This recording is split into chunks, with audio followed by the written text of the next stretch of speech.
What is going on, Browns fans? Welcome back to the Cleveland Post YouTube channel. I'm your host, Justin Harold, and with me, as always, my co-host, Jeff Santa. Today, we are coming to you guys with a live for the Browns preview of the Week 13 matchup. Browns versus Rams. Going to be a big game here. Obviously, Jeff and I, for the third week in a row, I believe, wearing must-win shades. Got it looking good, but a big game for the Browns here, obviously coming off of a loss last week with big implications. If you lose this game, you go into next week against an AFC opponent who is contending for an AFC playoff spot.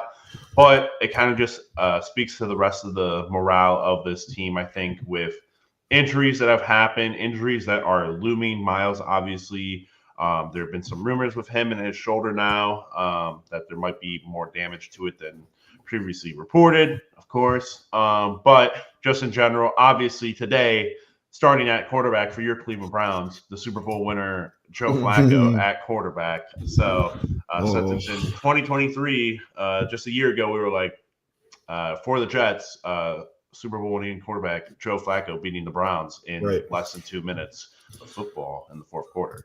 But all that being said, we do got a pretty good matchup for Week 13. Obviously, the LA Rams at the LA Rams. A very offensively talented team, but also a very defensively talented team at times. Currently on, I believe, the upswing, but sitting at 5-6. Your Brownies standing at 7-4. Jeffrey, I think I got a good amount out there right now, but how you doing? How you feeling? Obviously, the must-win shades are on. Yeah, if you're locked into the chat, first of all, we appreciate it. But second of all, you're like, well, what's up with the sunglasses? Okay, so these are must-win sunglasses. And then your second question might be, well, even if we lose today, still an opportunity for 9 or 10 wins. But I think me and Justin share a sentiment today. That sentiment being, you got to win this week just to hold on to the last sliver of hope. Yeah. I think as soon as and I don't know if we really have a great chance to win this game. You got back-to-back, road games, West Coast, 4:00 kickoffs. You're on your fourth starting quarterback. Just got used to the system. Got Denzel Ward out. Myles Garrett is 100%. All these things you mentioned. Do I think we have a chance to go out and win the football game? Obviously, but I think moving to 8 wins today really solidifies your chances to make it to the postseason, regardless of how you feel. If you think that that's going to be a lost hope anyway without competent starting quarterback play. But let's just do a quick look around the league, Justin, before we get into more points. Because, with these 4:00 games, the 1:00 games, you get to kind of monitor what's going on. Absolutely. Pretty much everything is going good for us right now. Not saying that it'll stay that way, but Arizona, 7-point lead against Pittsburgh in Pittsburgh. Tennessee is up 4 against Indianapolis. That's good. And Houston is beating Denver by 13, which I believe, unless I have the math wrong, I believe we want Houston to win that game. Yeah, because we've already lost to Denver and we have a chance to beat Houston. Of course, Washington cannot give us any help with Miami down 38-7, but that's kind of to be expected. Yeah, no, obviously a lot of help going on. Back-to-back weeks where we're sitting here at around 3 o'clock right now, just monitoring games that are happening. But looking around the league, yeah, looking pretty good as of right now. Obviously, you talk about the AFC and how tightly everything is. Obviously, teams are just one game away from moving away from being in the playoff spot and not being in the playoff spot, kind of just like in our fantasy league, Jeff, honestly. So fair enough. Very interesting to see that. But, yeah, obviously for us, playoffs are all but what we're talking about. And, obviously injuries have been the story this year, but still in a position to make it into the playoffs, still an opportunity here to be had. Jeff, Joe Flacco going to be stepping into that starting quarterback role, obviously DTR and concussion protocol. I'm excited, honestly. Now, I don't know that that's a great thing. It's very interesting. I know that you had your reservations about Joe Flacco, but if he's, I don't know, even somewhat what he was last year, what he was for the Jets, I think that's an improvement in our quarterback room. But that being said, he is still a very old quarterback and out of his prime. What are you expecting from the game plan today with Joe Flacco at the helm? Well, I'm nervous about the game plan because And it's not that it's totally foreign because I think you see more of the Jacoby Brissett style of game plan. But with that being said, disagree with me in the chat or disagree with me here live, Justin. I think Brissett was still a lot more mobile than this Joe Flacco is. So that's what bothers me, is that we've game planned and we've practiced and we've blocked a certain way because of the style of quarterback that we've had all season long, even down to the third string guy in DTR, PJ Walker, whoever you want to put there. For a more mobile style quarterback, I mean, that's how these guys have, that's how we've ended up in this situation. Deshaun Watson, designed run, injured shoulder. Okay. And then the DTR last week, scrambling, making something happen with his legs, get absolutely rocked in that game against Denver. So you have a totally different style of quarterback. And I cannot believe that I am keeping the bar this low, but I think it has to remain this low.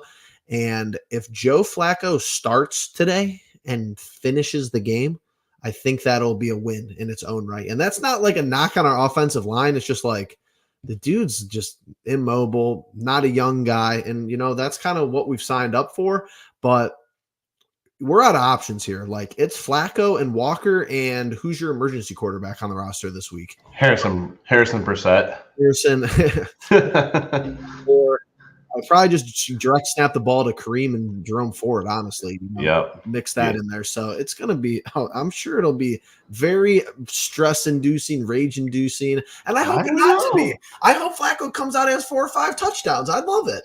It'd be interesting. I think the interesting thing with Flacco that you get is just that he knows the nuance of the game. Hopefully, I think my biggest thing is with this team, you still always have an Amari Cooper who is putting in the work. And I think the one thing for me with DTR going to Flacco is just he's so young that he doesn't have the know-all of like, all right, Amari Cooper is probably more than likely being held on this play. Toss it to him so that the refs look his way. And if he gets tugged, you're getting the PI. Right. But I just think that for Flacco, you got to come in and play just kind of reserved. I mean, I'm not expecting anything crazy. I'm not expecting him to be able to launch the ball 30 yards down the field and be able to have Browns W. I say yes, 2 touchdowns for Flacco. I think that's an easy one, honestly. Here's the thing. I also just think that he's one of those guys, you get to the red zone and you hit a fade with Amari Cooper. Those are the type of balls that he's practiced so much, that he's had so many game time instances of, that just outweigh what DTR and PJ Walker have on him in terms of speed and mobility. I don't know. It'll be interesting. It's the first time that we've had a guy like him in since I feel like Case Keenum, where it's just kind of like he's not that mobile and he's not expected to really launch the ball that much, if at all. And so really you're just kind of working with a midfield game. But Jeff, you've always talked about that you think Stefanski does a great job of drawing up the midfield game for these wide receivers, something that maybe we get a little bit more of this week. I'm just like, it's kind of nuts that we're in this situation, week whatever it is, against the Rams, and Joe Flacco is the starting quarterback, where you could probably say that like this dude has the most wherewithal and the most experience out of everybody who started this year. Even he definitely has a lot. He has more experience than Deshaun Watson, but not saying that translates onto the field. But the football IQ, is it going to be there? We hope, being able to read the defense, hopefully not doing anything stupid. That's kind of the game plan. What I would like to see offensively, and I don't really know how this Rams team is stopping the run. I'm sure it'll be a talking point, all game long, post game, run versus pass, whatever. I just want to see Cedric Tillman continue to be involved. You finally got his feet wet a little bit last week. Don't just totally take him out of the game plan. Like, he was serviceable last week. You have guys who are banged up. You have guys who are underperforming. If he's going to be your secondary option over Elijah Moore, then just commit to that. And whoever Flacco feels like he has a hot hand with, just keep going there. I know that this team is, talented in some areas. You're going to have Aaron Donald, and he's going to be a focal point of what we have to do offensively and how we have to scheme up to win this game. And it doesn't get any easier on the defensive side of the ball without Denzel Ward.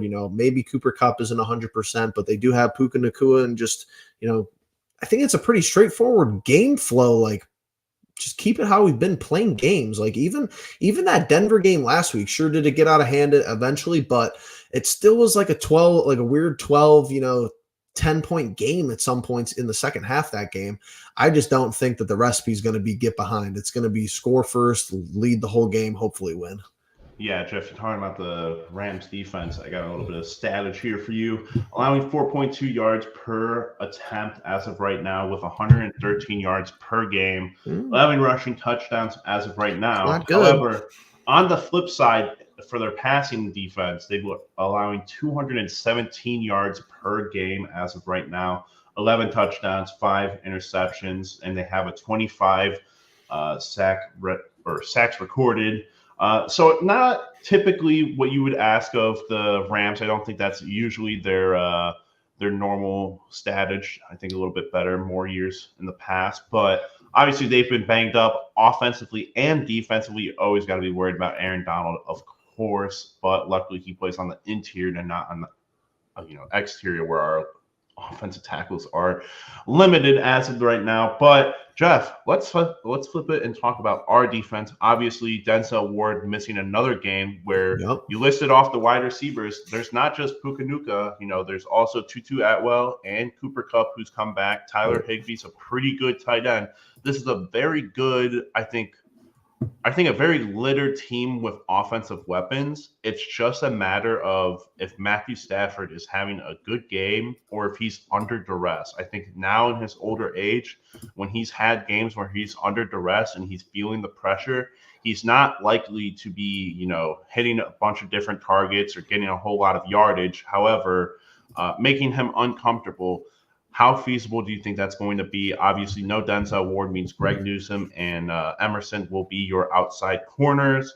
AJ Green getting elevated as well into the lineup. But Jeff, what are you thinking for the defense? What do you think is the key here? I know we've seen it already this year, but we've seen it when we necessarily haven't required it or needed it. But I need an oboe game. I need a Zadarius Smith 1.5, 2.5 sacks type of game, because I just don't think Miles, I think Miles starting the game and finishing the game would be kind of a win in its own right as well. And it's just we know that this defensive line is good enough to play without him. I think that we could say that, but anything he gives us today, I think is going to be, the cherry on top. And hopefully your secondary tier guys can get home today. And I think that if you're looking for a bright spot in this game, and I know that we talked and it's not easy. It's not an easy game to talk about. It's not an easy game to handicap, but I think if you kind of take a look back at our recent games, this is the least mobile quarterback that we've seen. The Russell Wilson design runs and the off schedule, BS last week hurt us a lot. You face mobile quarterbacks in the AFC North, whether it's, Kenny Pickett's not slow. We know Lamar Jackson's game, and then, we played Burrow once, not that he was totally mobile that game, but you've seen some of these teams that we've played. The last team we really played who had a statue quarterback was Arizona, and we beat them 27-0. And that was probably the best game of the year easily. And I know Myles Garrett played his ass off in that game, but you have to be able to get to Stafford here. I'm hoping that Jim Schwartz comes out and has a good first quarter. I don't want to give up 10 points in the first quarter. I just don't want to do it. And I know you're playing shorthanded. I know that Emerson and Greg Newsome has to step up. Hopefully Newsome has a chip on his shoulder from kind of a lackluster performance last week, because he didn't look very good. We got some elevations coming, like you said, AJ Green and stuff like that. But hopefully the DBs just, give our guys up front, even if it's not Myles Garrett, enough time to get to the quarterback. It'll be interesting because I'm more worried about the middle of the field. When you talk about having a statue quarterback like Matthew Stafford, he takes advantage of levels of the game, obviously the short, medium, and long. He's going to take his chances. He's going to hit those guys down the line. But I think the big key is being able to have our linebackers sit in the middle of the field and be able to roam and lurk. I don't know that JOK is exceptional in that field as of right now. I think he's a better pass rusher and get to the quarterback type linebacker, or spy, on a running back and whatnot. But that's what I'm really worried about. You talk about, how Russell Wilson carved us up with the audibles in the run game, but You do have to be worried about when you do play these older, better quarterbacks in terms of just their knowledge of the game and their wherewithal. I think Matthew Stafford has always been a very intelligent quarterback and a very talented one as well. So when he's on, but he can't be off. And I do think that it's about time for him to be off with this Browns defense. Hopefully, Jim Schwartz has dialed up some blitzes to get him uncomfortable and whatnot. But Jeff, obviously we've talked a lot about just the team and the sides of the game and whatnot. The thing I liked about what they did this time around with this road trip is they stayed in the West Coast. They didn't fly back after the Broncos game. They did just end up going to LA, I believe, and practicing there. It does help a lot to just kind of be there during the week, be adjusted to the atmosphere around you, and not have to worry about, all right, we're going to have to fly, maybe get a practice in there, get a walkthrough in there. By Friday, you probably have all your game plan stuff figured out and whatnot. You're telling your guys Saturday, rest up, figure just on being comfortable and getting ready for Sunday. So I think this team is obviously geared up for what will be probably a nail biter. Unfortunately, I just don't know that I can predict. I personally will not be predicting this to be a big win or a big loss, but moving into it, Jeff, are you ready for predictions? No, but we got to do it anyway. So. We do have to get into it. And with this team, man, I'm sticking with what Ben asked me earlier. I'm thinking Joe Flacco's gonna have at least. I think he's gonna have 2 touchdowns. I think the team in general is gonna have 3. I'm gonna go with a solid 27-24 Browns win. It's gonna be a lot better than what I think a lot of people are expecting, but still a nail biter. I think this is still a good team that has a little bit of momentum coming up against us. But this is a must-win game for the Browns. So Brownies win 27-24 against the Rams. I think if we put up 27 offensive points, I would be pleasantly surprised. Really? I'm going to have to just keep the homer vibes going and kind of follow you up. I'm going to say 24-20. 24-20. Browns win. Yeah, I got to believe that Hopkins is going to have a couple field goals here and there. There are going to be a couple drives where there's a little miscommunication between Flacco and wide receivers, I bet. But more often than not, I think we're going to be pleasantly surprised, Jeff. I could always be wrong. We could always come on after here and be enraged with the product that comes out. But I don't even know if I could be enraged at this point, man. I think I've lost it all. And it's just like flat. It's like, am I really going to get mad at Joe Flacco, like in a Browns uniform in December of 2023? Like I'm going to just try to just take a deep breath watching this game, and it's going to, probably not work, but I'm just going to try to not freak out and just kind of realize that like, we're on second, and third string running backs. We're on, second string tackles. Like, what's our left tackle situation looking like today? Kind of beats me. Yeah. We're on, fourth string quarterbacks. So it's like, whatever. Yeah, and we haven't even talked about what happens if Flacco isn't the guy. Obviously, DTR will come back from concussion protocol, but I wonder if even like it's an ugly win. If it's an ugly win, you don't do anything, That's unfortunately the case of how those situations usually work out, unless he's got off when you win in spite of him. Again, I don't think that's going to be the scenario. Could be wrong again. Fourth-string quarterback, like Jeff said, is not retired, but essentially journeyman for the last couple years here. But unfortunately, and I never thought that we'd have to say these words on the Cleveland Pulse YouTube channel, but Joe Flacco, we're going to have to believe a little bit. That's crazy. That's nuts. So, but with that all being said, everyone, we appreciate you all making it in for a little bit of a preview. Obviously, game time in less than 45 minutes now. The Browns at the Rams for Week 13. We appreciate you guys being here. Make sure you are liking and subscribing, hitting the bell notification for when our videos go up. We got Browns content. We got Cavs content hitting you guys every now and then. So with that all being said, we will catch you guys in the next one. Peace.